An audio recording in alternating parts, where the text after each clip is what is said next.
Tell me, what does Tupac Amaru Shakur mean?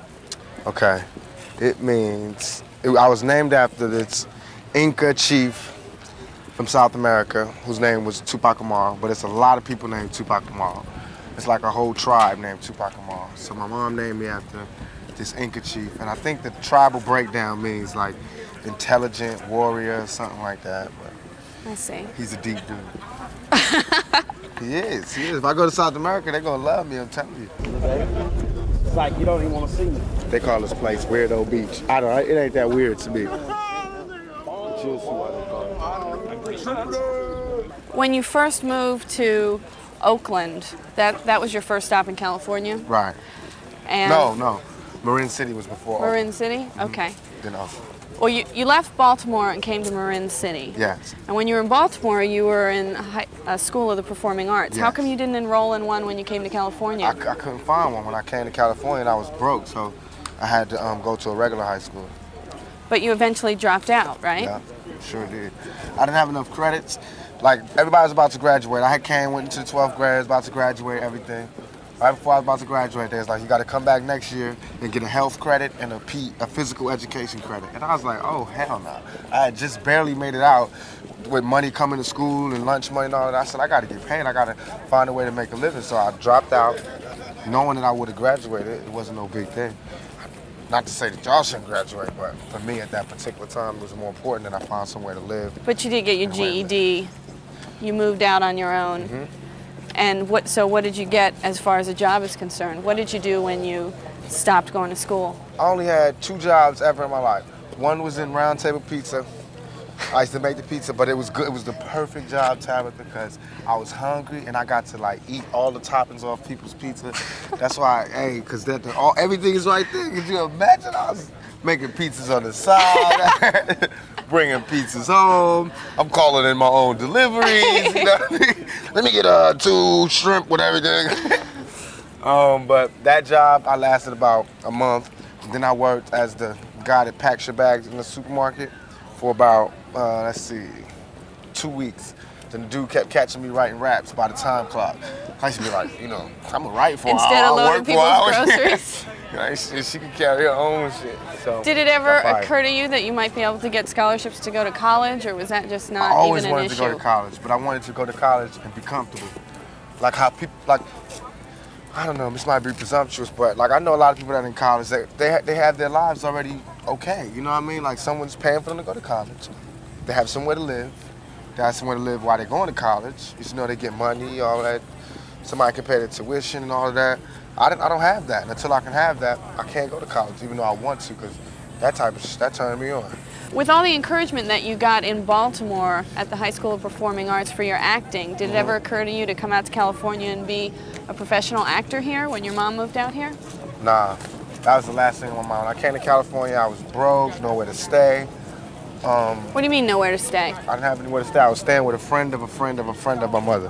Why weren't you staying with your mother? Because she was in Baltimore, and we didn't have any lights and electricity. We was about to get evicted, so she sent me first.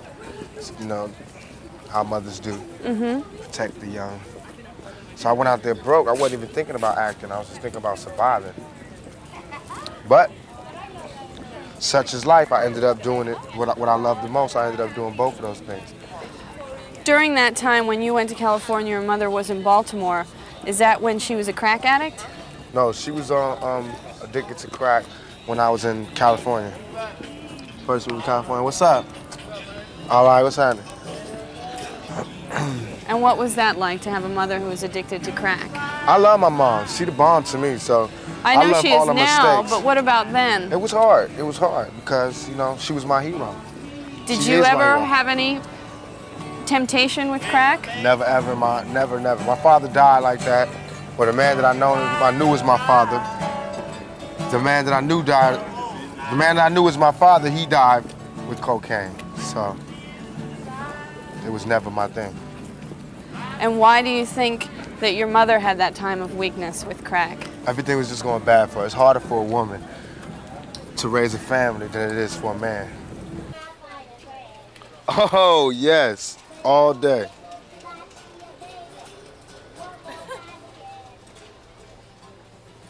What you think? A little bit of meat? Tip it to the side or something?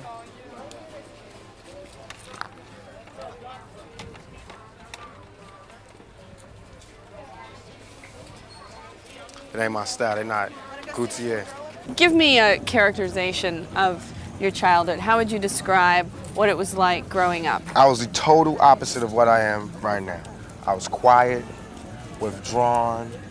I read a lot. I wrote poetry. Kept a diary. I watched TV all the time. I stayed in front of a television. I went to movies. Everything. What did you do that was, I mean, it seems like going from a homeless shelter to a project or having to worry about having enough food on the table must have been very difficult. How did you deal with that? Were there any therapeutic ways for you to heal yourself? I smoked weed. I hung out with the drug dealers and the criminals, and I got... And that made you feel better? Interestingly enough, yes, because they have those same problems, and they found a way to get out of it. As a kid, this is what I was thinking. And so did you end up selling drugs also because those were your I think I tried models? selling drugs for maybe 2 weeks. Then the dude was like, "Oh man, give me my drugs back," because I didn't know how to do it. I sell, somebody didn't pay me back. I'd be like, "Oh, it's okay." Smoke most of it? Yeah, no, I never smoked it. Never smoked it. I just be like, "It's okay. You don't have to pay me back." Dudes would give me their watch and say, you know, "Give me this amount for my watch." Like in a pawn shop all of a Yeah, sudden? and I give him his watch back, and he didn't give me no money. So dude's like, "No more for you." So then the dope dealers used to just look out for me when I would come back from school. They'd just give me money and be like, "Don't get involved with this. Get out there, do your dream." So they was like my sponsors. You can get him on film. Wow, that boy say Tupac watches. Tupac watches, I got it right. You need to get him on film. Tupac watches, man. That's what they call it. You know what I'm saying? Right behind, he talking about Tupac watches. No, he getting his on. You got no with the Rolos, man? entourage. No, man, I normally had that motherfucker. Oh, yeah, that's You got the real one on, huh? Yeah, no doubt, bro. I like you got some that shit on. Eli watches. Go ahead, man. How business doing? Yeah, you gotta don't take that shit. You know, you the Nah, man. man, see, I want to gotta keep don't you take them out something. my You hand. just sell something. I don't want to mess up your thing out You here. gotta mess up that thing. Yeah. All right, then. Tupac watches, right? I got you. That boy say Tupac watches. Right here. Tupac autograph, $20, right? I got it. You're supposed to put I love you. I love you first. How did you go from making pizza to being in Digital Underground? I used to rap everywhere. I was one of those people, man. I put my tape in the tape deck. I interrupt talks, conversations to start rapping. So I met up one person hooked me up with another person, this lady named Layla. Introduced me to Adrian Gregory, who was managing Digital Underground. He was like, "I'm gonna send you to Digital Underground. They're in the studio. You just rap for Shock G on the spot. If he like you, then I'll pick you up." And so what was your first interaction with Shock G? Was he totally impressed? Yeah, I just walked in and rapped for him. He's like, "Okay, good, you're in. Boom, boom, boom. I'll see you later." And I just left, walked out of there like, "Dag." Was he wearing that big nose thing Nah, for he it? was just chilling. He was just normal. Do you look back on those days with fondness or a little embarrassment? I look back with the greatest fondness. Those were like some of the best times of my life because... Well, when I mentioned Digital Underground to you yesterday, you were like, duh! No, because it just brings back like silly, yeah, I guess it's I mean- embarrassing too, but it's all funny to me, it's all good. The silly parts is like me running around in zebra print underwears and making simulated sex with blew up dolls and just, we had like the funniest, craziest show. I think hip hop need another Digital Underground right now. Do you ever talk to any of them anymore? No doubt, Shock G. He was involved with Me Against the World. He came to see me in jail. He did? Yeah, no doubt.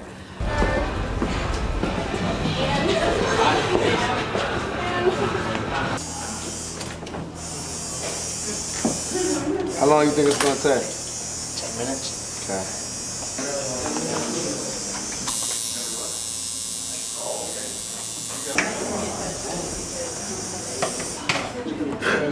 First, look at just in black. Yeah. With that, look at $40 minimum charge.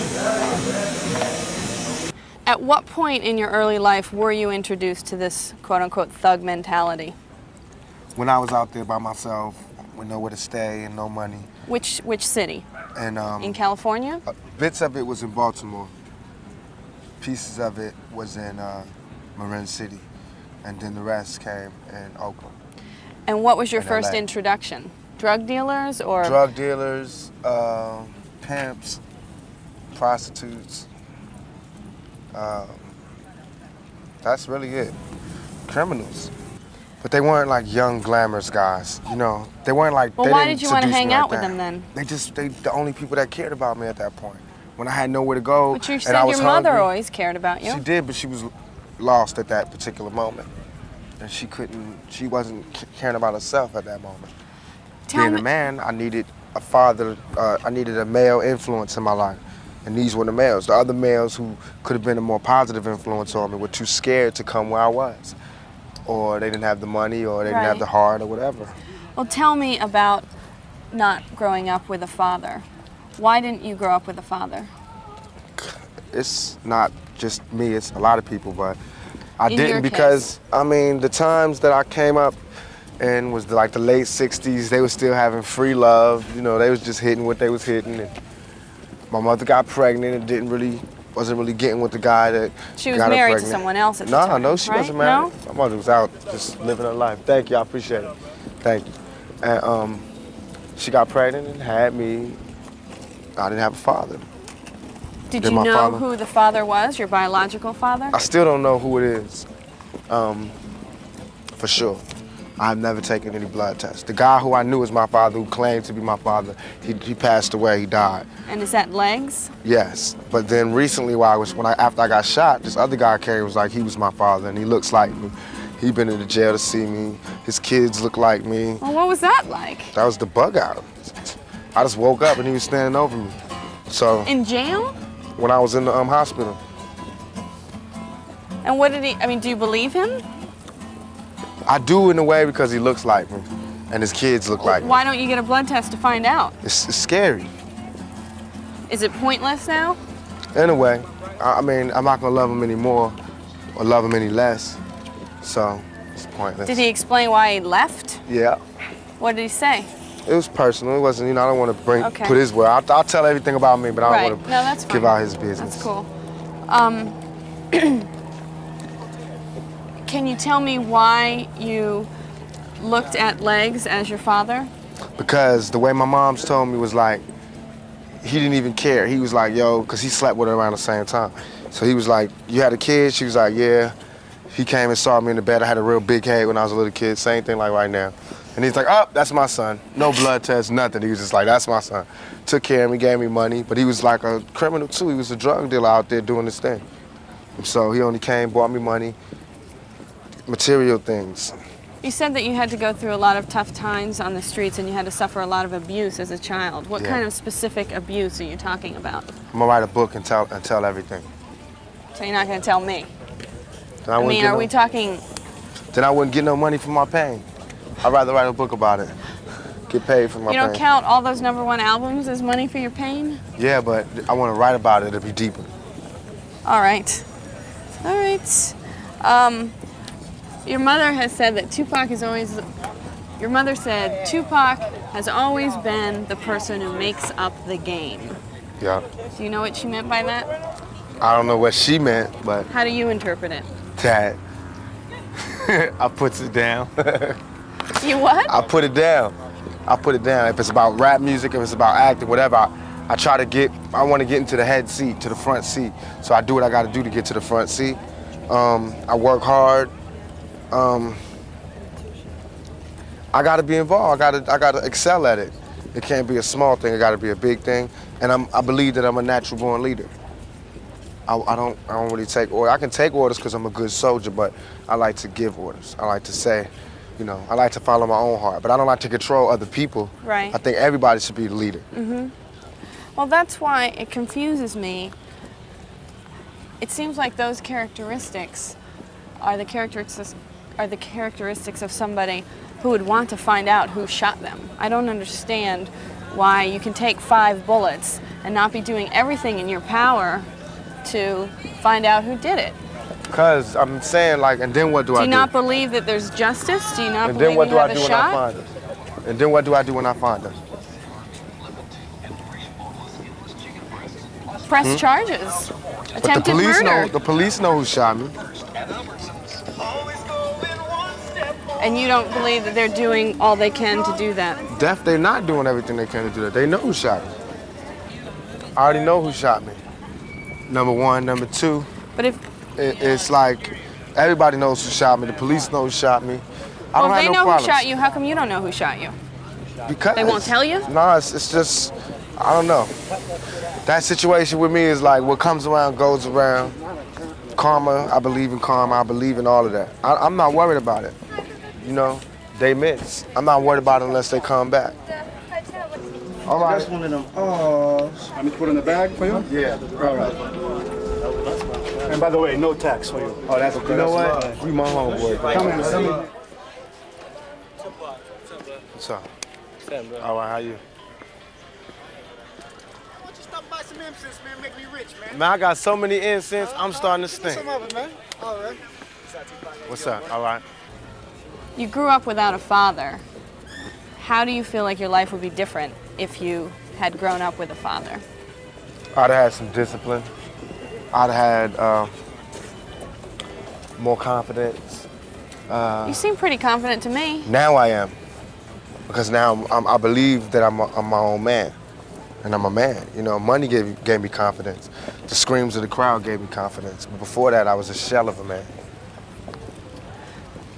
Do you feel like one day that you'll be a good father? I think I'll be a very, very good father. Why? Because I love kids. I love the innocence. It just does something to my chest. The innocence that they have, and how they look up to you, and how you can't do no wrong to them. And I love that, man. I would do anything. I'd do damn near anything. I'd do damn near anything for them. All the kids in my life, my nieces, nephews, they get anything they want. They got the best Christmases, everything. They get whatever they want. I'm a sucker for them. But I wouldn't have any kids myself because I'm scared to bring any children into this world, especially any black children. For now For or right forever? now. Just for right now. Tell me about being raised by a mother who is a Black Panther. It was great to me because she taught me how to be more international instead of being local. And I did get some principles from her that'll always be with me. She taught me how to be community orientated.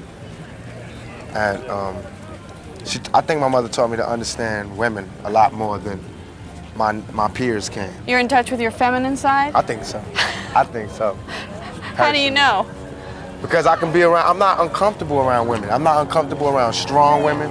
I'm not, I don't feel more, I don't get like a predator thing going when I'm around demure females, you know? I don't get a thing like this when I'm around strong females. I like being around females, I'm comfortable.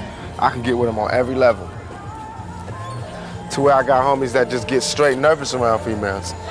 Weren't you going to maybe start a community center with Mike Tyson? I am. Is that progressing?